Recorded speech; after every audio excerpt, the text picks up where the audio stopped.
Halo semuanya, sampailah kita pada pembahasan ketiga tentang juvenile idiopathic arthritis. Di bagian ketiga ini kita akan membahas secara spesifik tentang pengobatan JIA. Bertemu lagi dengan saya, Dr. Sandra Lango, spesialis penyakit dalam konsultan dermatologi dari Siloam Hospital Lipo Village. Pengobatan JIA pada prinsipnya hampir mirip dengan pengobatan pada rematik dewasa. Tujuannya nomor satu tentunya untuk mengurangi nyeri sendi pada anak sehingga anak bisa beraktivitas secara normal. Dan ini akan meningkatkan kualitas hidup anak kita. Yang kedua tentunya kita mau mencegah cacat sendi dan mencegah terjadinya kerusakan organ akibat JIA ini.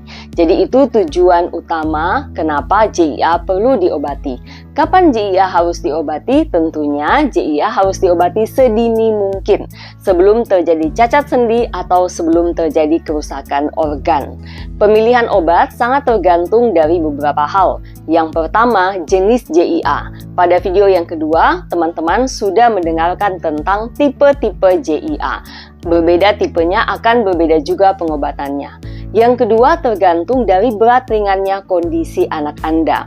Pada kondisi yang masih baru terdiagnosis dan sangat ringan, ini biasanya pengobatannya lebih sederhana.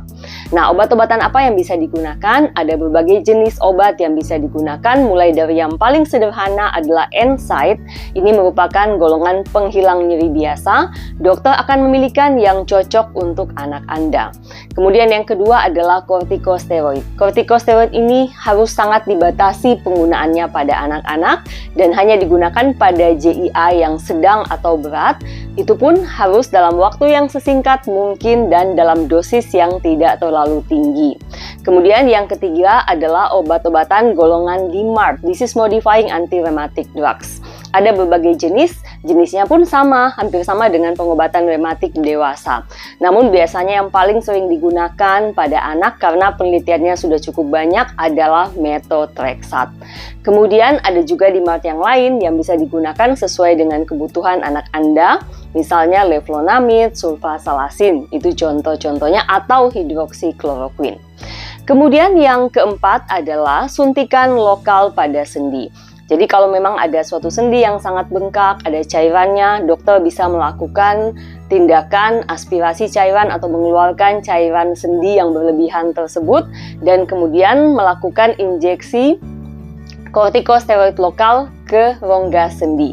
Ini akan membantu mengurangi peradangan. Tentunya ada indikasi khusus pada kondisi seperti apa yang memerlukan tindakan ini. Yang keempat adalah agen biologik. Ada beberapa agen biologik yang bisa digunakan pada JIA, misalnya TNF-alpha inhibitor, ada adalimumab, ada golimumab, ada etanercept. Kemudian ada juga interleukin 6 inhibitor seperti tocilizumab dan juga abatalcept. Nah, dokter yang akan memilihkan obat yang mana yang cocok untuk anak Anda. Yang pasti pengobatan JIA ini memang berlangsung dalam jangka waktu yang cukup panjang. Jadi Anda tinggal mengikuti panduan dokter Anda. Ada beberapa kasus JIA pada saat dewasa akan membaik, namun juga ada beberapa kasus JIA yang memang nanti akan berlanjut menjadi rematik pada usia dewasa. Jangan lupa juga untuk mendiskusikan beberapa hal penting seperti imunisasi dengan dokter yang merawat anak Anda. Imunisasi seperti influenza sangat dianjurkan untuk diberikan setiap tahun pada anak Anda. Ada beberapa imunisasi lainnya yang juga dapat diberikan sesuai dengan kondisi anak Anda. Tapi untuk vaksin hidup ini harus sangat berhati-hati. Semuanya Anda bisa konsultasikan dengan dokter. Demikian penjelasan tentang pengobatan JIA. Buat Anda yang belum menonton video tentang gejala JIA dan pembagian JIA, 2 video sebelumnya, Anda bisa lihat kembali di akun Autoimmune Rheumatic Info. Ingat bahwa rematik anak ini ada dan harus diobati sedini mungkin. Dengan pengobatan yang tepat dan sedini mungkin, anak Anda bisa punya kualitas hidup yang baik.